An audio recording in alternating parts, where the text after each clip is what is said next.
வணக்கம் நண்பா நண்பிகளே. இந்த பதிவில் எல்லாருமே கண்டிப்பாக வீட்டில் கோலம் போடுவோம் இல்லைங்களா? வாசலில் இந்த தண்ணீரை தெளித்த பின்னுக்கு கோலம் போடுங்க. பணம் பல மடங்கு பெருகும். அது மட்டும் இல்லாமல் உங்கள் வீட்டில் கஷ்டம் வந்த வழியாகவே வெளியே போயிடுங்க. ரொம்ப ஒரு எளிமையான பதிவு சொல்ல போகிறேன்.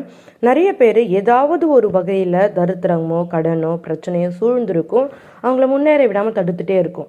அந்த வகையில் உங்கள் வீட்டில் அடுத்தடுத்து பிரச்சனைகள் மட்டும்தான் இருக்குது, முன்னேறவே முடியலை அப்படின்றப்போ தாராளமாக இந்த ஒரு பதிவை பண்ணுங்கள்.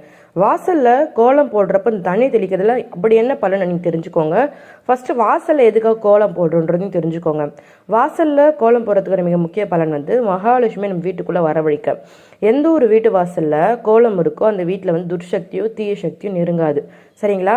அந்த காலத்திலிருந்து வாசலில் சாணம் தெளித்து இல்லை சாணம் மொழுகி அதனால் அரிசி மாவால் கோலம் போடுவாங்க.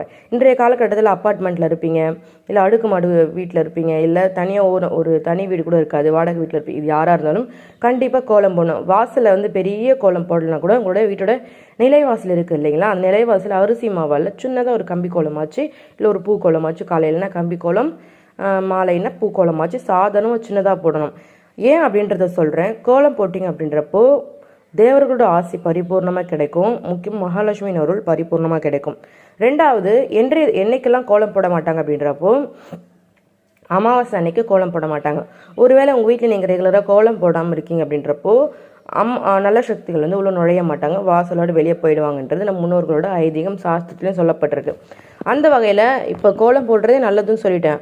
அதுவும் கோலம் போடும் பொழுது இந்த தண்ணீரை தெளித்து கோலம் போட்டிங்க அப்படின்றப்போ பணம் பல மரங்க பெருகும் அப்படின்னு சொல்லியிருக்கேன்.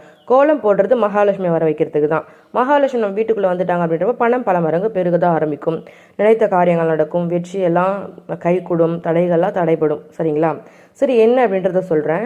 நம்ம வீட்டுக்குள்ளே மகாலட்சுமி வரவழைக்கணுமா இல்லை மூதேவியை வர வைக்கணுமான்றது நம்ம கையில் தான் இருக்குது. மகாலட்சுமி மாதிரியே மூதேவியும் ஒரு அம்பாள். அவங்க இல்லைன்றப்ப சரி தூக்கம் கூட நம்மளுக்கு வராது இல்லைங்களா? அவங்களும் நல்லவங்க தான். அவங்களே வீட்டுக்குள்ளே இருந்துட்டாங்க அப்படின்றப்போ நம்மளால் முன்னேற முடியாது. அதுக்கு நீங்கள் என்ன பண்ணுறீங்க அப்படின்றப்ப ரொம்ப எளிமையான பதிவு தான். காலையில் இல்லை நைட்டில் தூங்க பொறுத்த மாதிரி பண்ணிக்கோங்க. ஒரு சின்ன சொம்பு மாதிரி எடுத்துக்கோங்க.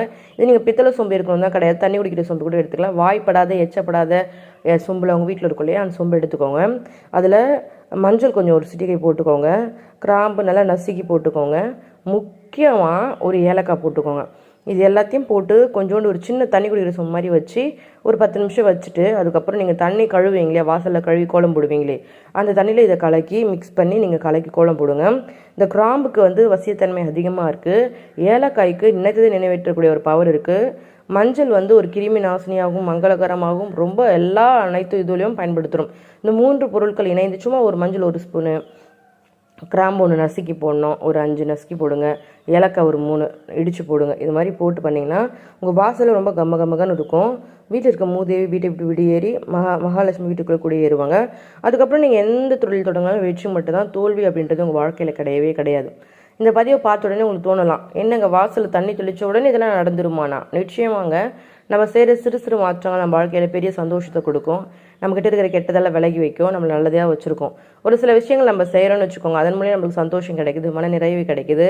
அது மட்டும் இல்லை ஒரு உத்வேகம் புத்துணர்ச்சியாக கிடைக்குதுன்றப்ப அதை பண்ணலாமே. அதுவும் காலையில் எழுது மாதிரி பண்ணுறப்போ ரொம்ப பாசிட்டிவிட்டி மாதிரி இருக்கும், ரொம்ப சந்தோஷமாகவும் ஹாப்பியாகவும் இருக்கும். பண்ணி பாருங்களேன், உங்கள் வாழ்க்கையில் நிறைய நல்ல ரிசல்ட் பார்ப்பீங்க. நிச்சயமாக உங்களுக்கு கை கொடுக்கும். தண்ணி கழுத்து, அதாவது வாசல் ஃபுல்லாக கோலம் போடுற தண்ணியில் கழுவுன்ற ஒரு அவசியம் கூட கிடையாது. சும்மா அந்த கோலம் போடுற இடத்துல மட்டுமாச்சு இதை தெளித்து அதுக்கப்புறம் கழுவி கோலம் போடுங்க. சரிங்களா? இந்த பதிவு பிடிச்சிருந்தால் மறக்காமல் சேனலை சப்ஸ்கிரைப் பண்ணி சப்போர்ட் பண்ணுங்கள். நன்றி சகோதர சகோதரிகளே.